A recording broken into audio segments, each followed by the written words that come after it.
The following is a class on the Srimad Bhagavatam, 1st Canto, 8th Chapter, text number 39, given by His Divine Grace, A.C. Bhaktivedanta Swami Prabhupada, recorded on May 1st, 1973, in Los Angeles. Translation. O Gadadhara, Krishna, our kingdom is now being marked by the impressions of your feet, and therefore it appears beautiful. But when you leave, it will no longer be so.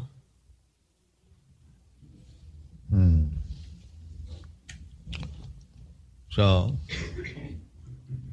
in the Chanakya sloka, there is a very nice verse.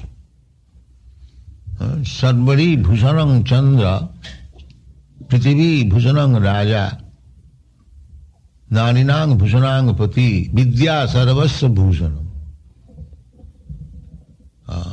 Everything looks beautiful when one is related with something in very intimate relation. Just like at night, the sky becomes beautiful when there is moon. Everyone can understand. The sky is there. Vast sky at night.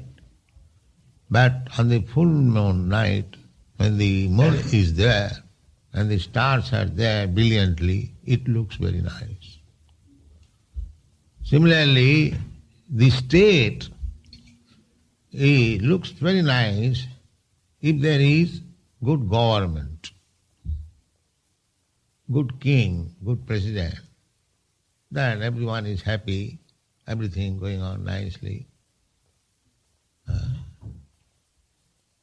Similarly, narinang bhujanang pati. A girl looks very beautiful. Girls are naturally beautiful, but she looks very beautiful when she has got a husband. Narinang bhujanang pati.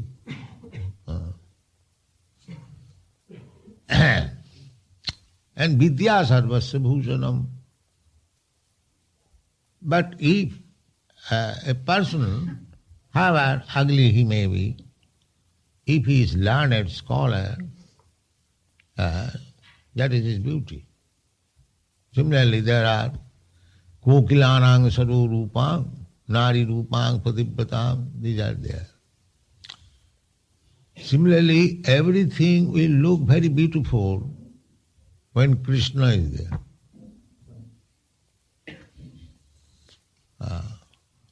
When Krishna is there. So, Kunti Devi is thinking that when Krishna will be absent, this kingdom will not be beautiful. So long Krishna is with us, we Pandavas, our kingdom, Hastinapur, everything beautiful. It is said, Tatpadairankita bhati. Krishna, you are now in our kingdom, you are walking, so by the impression of your footprints, everything is beautiful. There is sufficient supply of food, fruits, water, everything looks beautiful. But when you leave us, then it will not look beautiful. That is being described. Niyang subhishyate, it will not look beautiful. So it is not only applicable when Krishna was present and Kunti was speaking. It is not that the truth was there. It is always. With the advancement of our civilization, if we cannot bring Krishna in the center, Krishna consciousness, then it will never become beautiful. This is the philosophy. You bring Krishna consciousness, practically anyone can appreciate that you are all boys and girls.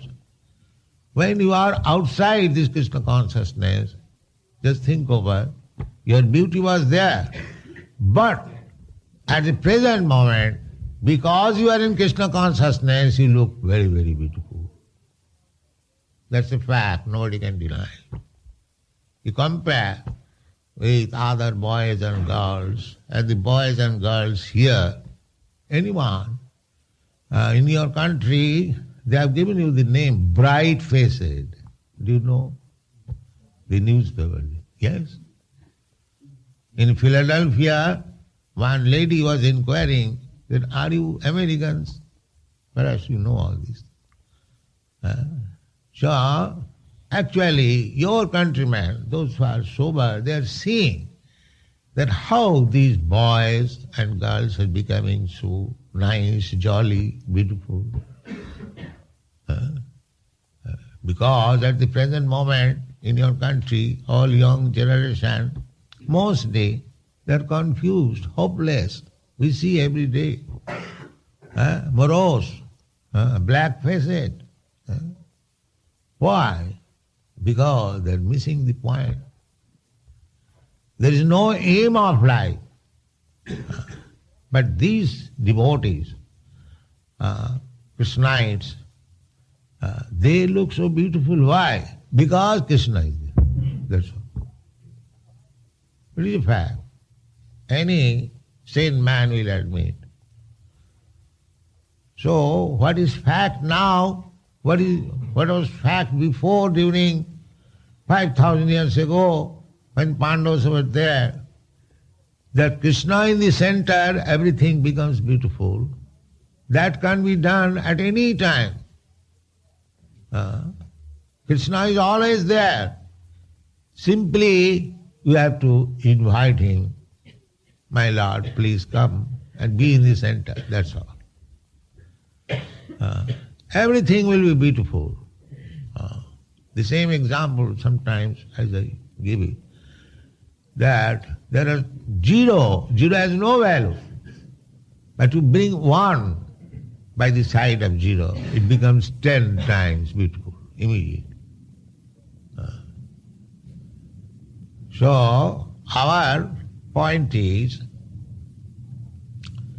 that you do whatever you are doing. We don't stop you. We never say that stop everything of material. But we have to stop anything which is against Krishna consciousness. Because we do not stop, it doesn't mean that we shall not stop meat eating. We must stop. This is against advancement in Krishna consciousness. You cannot commit sinful activities. Krishna says, Aham tvang sarva papibhya mokshaami. Krishna says that you surrender unto me and I shall rescue you, make you liberated from all kinds of sinful reactions. Every one of us, life after life, we are committing sinful activities. Knowingly or unknowingly. Knowingly, I may kill one animal, that is sinful certainly. Even we do it unknowingly, that is also sinful. Just like while we are walking on the street, we are killing so many ants unknowingly.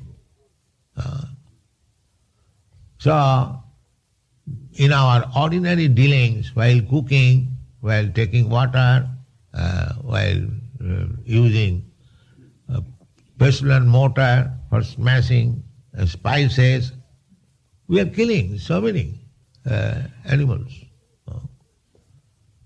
So unless we remain Krishna conscious, we are liable to be punished for all these unknowingly committing sinful activities. Knowingly, of course, you will be, that's a fact. Unknowingly. Knowingly or unknowingly, just like fire. A child unknowingly touches the fire. Does it mean the fire will excuse the child? No. The nature's law is so strict, so stringent, that there is no question of excuse. In the ordinary law also, ignorance is no excuse for legal obligation. If you go to the court and if you say, my lord, I did not know that the result of this action is this, criminal, that is not pleading that you will be excused.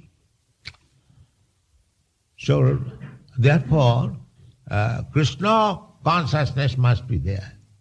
If we actually want to be free from the reaction of sinful life that we are doing, knowingly, unknowingly, then Krishna consciousness must be there.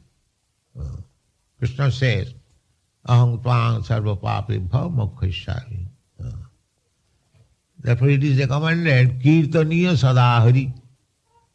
Always we have to be engaged in chanting Hare Krishna, Krishna Krishna, Hare Hare, Hare Rama. So that Krishna will save us. Knowingly, we cannot commit any sinful activity. That is one thing. Unknowingly also, we cannot do it. Then we will be liable. Therefore, if you remain in Krishna consciousness, if you always keep Krishna within your mind, then just like when the sun is there cannot be any darkness. Similarly, if you keep Krishna Surya, the Krishna sun, that is our motto in the Back to Godhead, Krishna Surya Sama Maya Andhakar. Krishna is just like brilliant sunshine, and the Maya, ignorance, is just like darkness. But when or while or where the sun is there cannot be any darkness. Similarly, you keep Krishna in consciousness always, there cannot be any ignorance, there cannot be any darkness. You will be walking very freely in bright sunshine of Krishna. Don't try to make Krishna absent. That is Kunti's prayer. My dear Krishna, we are going to Dwarka. This is an example. They are not going. Krishna is not going from the Pandavas. Just like in Vrindavan. In Vrindavan, when Krishna left Vrindavan for Mathura, so in this Shastra it is said, Vrindavanam parityajya na padamekam gacchati. Krishna does not go even one step from Vrindavan. He doesn't go. He is so much attached to Vrindavan. Then we see that Krishna left Vrindavan, went to Mathura. So how is that? He went so far away and did not return for many years. No. Krishna actually did not leave Vrindavan. Because since Krishna left Vrindavan, all the inhabitants of Gopi, they are simply thinking of Krishna and crying. Yes. That was their business. Mother Jashoda, Nanda Maharaj, Radharani, all the Gopis, all the cows, all the calves, all the cowherd boys, their only business was to think of Krishna and cry. Absence, separation.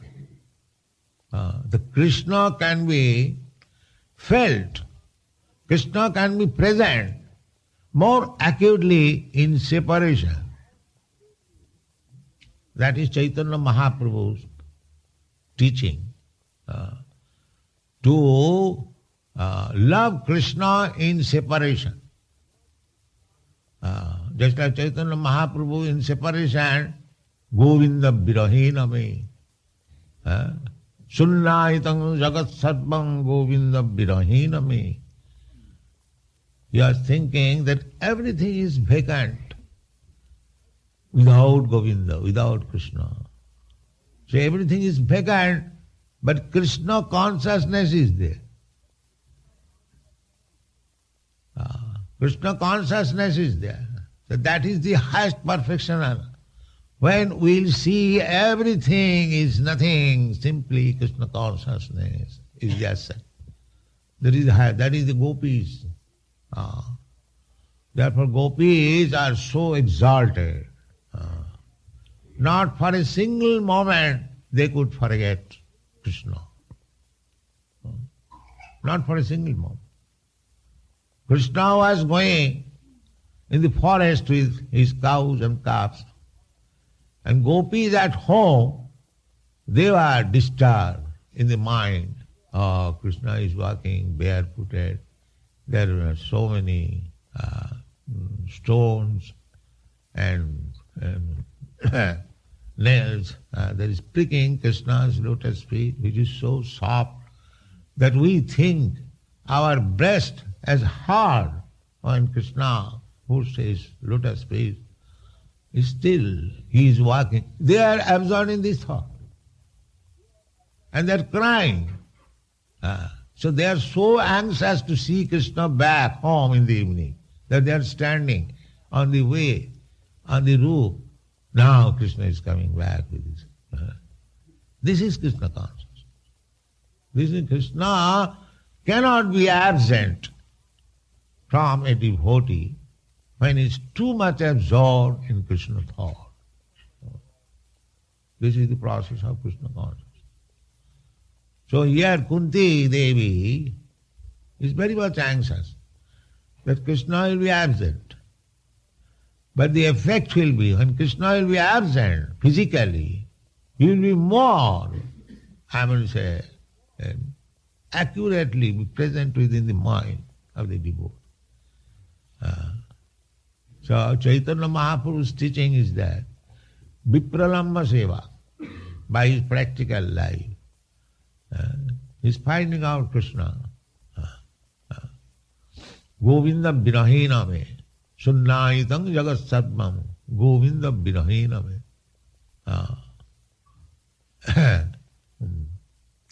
That verse. Chakshusha Pravishayitam. Chakshusha Pravishayitam, Sunnaitam Jagat Sarvam, Govinda Virahina me. He's crying like torrents of rain coming out of the eyes, and he's feeling everything vacant for want of Krishna, separation, vipralam.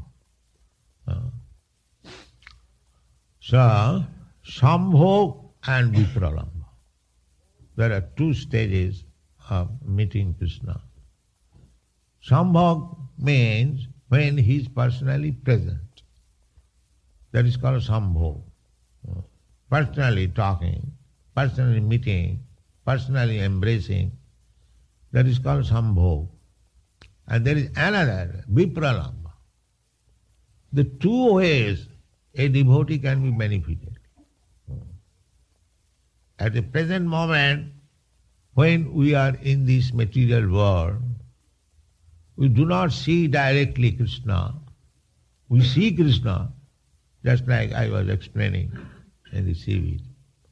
We see Krishna indirectly.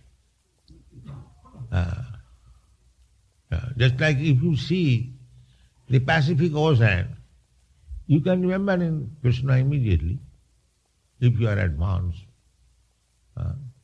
How you can remember Krishna?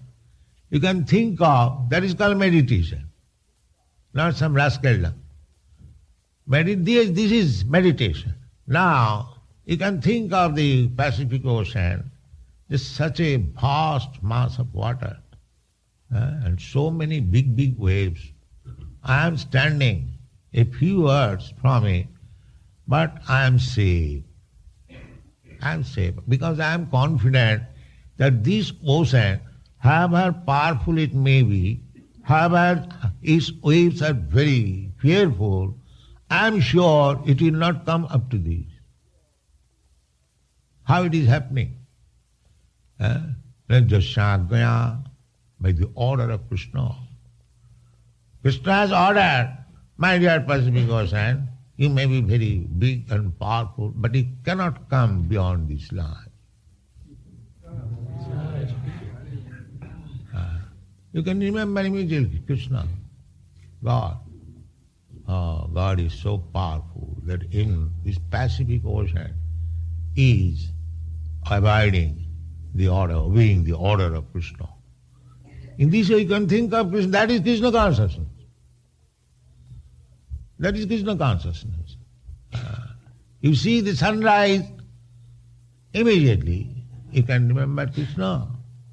If you have read Bhagavad Gita, it is stated there, Prabhasmi Sashishu Jaya.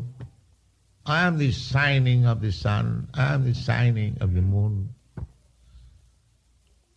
So, if you have learned how to see Krishna, you can see in the sunshine Krishna.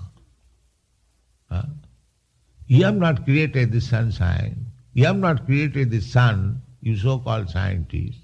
You can talk all jugglery of words only, but it is beyond your capacity to know what is the sun. It is beyond your capacity. You cannot know. But you can know. Shastra Jonityad, Vedanta Sutra says, through the Shastra. Just in the Brahma Samhita, about the sun, it is stated, Chachakshuri Sasavita Sagala Grahanang Raja Samasta Suramurti Asisa Tija Jasagya Brahmati Sangrita Kala Chakro Govindamadi Purusam Tamahang Bhajami. Now we study this Vedic literature. What is the sun? The sun is described as the eyes of all the planets. Now you think about it, meditate. Yes, it is a fact. Because unless there is sunrise, then you cannot see at night. That's not possible. And what is the sun? Sun is the eyes of the Lord. This is moon is one eye and the sun is one eye. And in the Upanishad it is said, when Krishna sees, then you can see. When Krishna sees. So Krishna is seeing with his eyes the sun, then you can see. This is fact. You cannot see anything if Krishna does not see. So you think about the sun. Then what is the sun? It is the king of all planets. Raja. Raja means king. Samasta Suramurti. And what is the nature? Asesa Teja. Unlimitedly hot. Unlimited. Asesa Teja. Then what is his function? Jasagya Pramati Sambrita Kala Chakro. Sun has got his orbit. So God has ordered that you just travel within this orbit. Not here, not there. The scientist says that if the sun is moved a little this side, the whole universe will be ablaze. And if it moves this side, the whole universe will be frozen. But by the order of the Supreme, it is neither going even 1/10,000th part of an inch this side or this side. Exactly in the line. Exactly in the time, fixed time, at 5:30, it must rise. So there must be some discipline, there must be some obedience, there is some order. In this way, which Shastra says, Jasagmaya Brahmati Sangrita Kala Chakro, by whose order the sun is moving in the orbit, Govindamadi Purusam Tamahang Bhajami. I worship that original person who is giving direction even to the sun, even to the ocean, even to the moon. Everything is going on under his order. So where is the difficulty to understand God? There is no difficulty. If actually one is sane man, if he has got some brain substance, not stool substance, then he can understand God in every state, every state. Every state. Rasohang apsukamanteya prabhasmi sasisuja sabdakhe. Everything is explained there. Why they speak lies that I have not seen God? Why don't you see God as God directs you to see? Why do you manufacture your own way? You cannot see God by your own way. That is not possible. Then you will remain always blind. That is happening at the present moment. The so-called philosophers and scientists, they are trying to see God in their own way. And it is being supported by rascals that you can find out in your own way to see God. That is not possible. You cannot see God in your own way. You have to see God by God's way. Then you can see. It is not possible to see God in your what you are. Just like if I want to see President Nixon, can I see in my own way? Then how you can expect to see God in your own way? This is not rascaldom. I cannot see even an ordinary man in big position in my own way. I have to apply, I have to take the sanction of the secretary, appoint some time, and so on, so on. And I am expecting to see God in my own way. And these rascals are supporting this view that you can see God in your own way. As many ways you invent, they are all bona fide. This is rascaldom.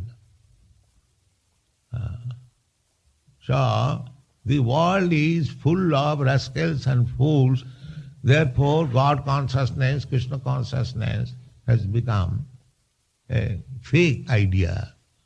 Otherwise, if one wants to see God, as Kunti Devi is requesting, that you remain always as one can keep God always within his heart. He is always there.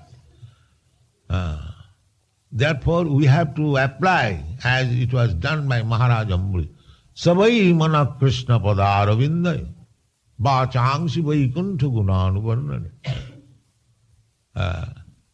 We can use our senses in Krishna consciousness. First thing is that we have to fix up our mind on the lotus feet of Krishna. Then mind is the center of all sensual activities.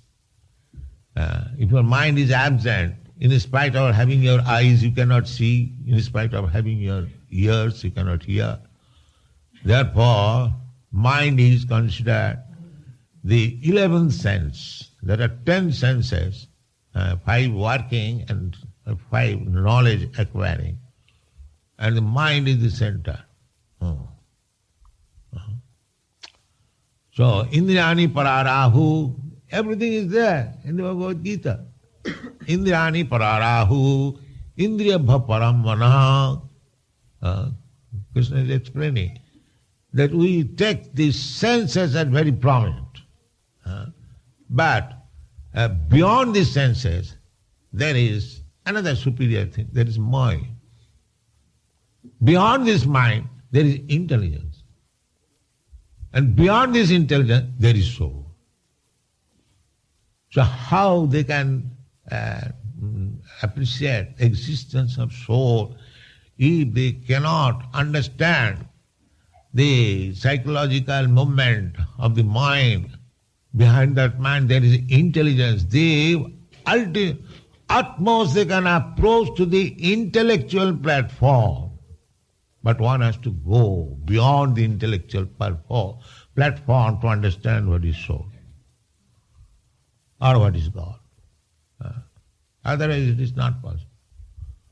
So, everything is there, but we have to understand through the right channel. Therefore Vedic information is tad vijnanartham sa gurumeva avigacchit samit pani srutriyam brahmanistam. This is Vedic injunction.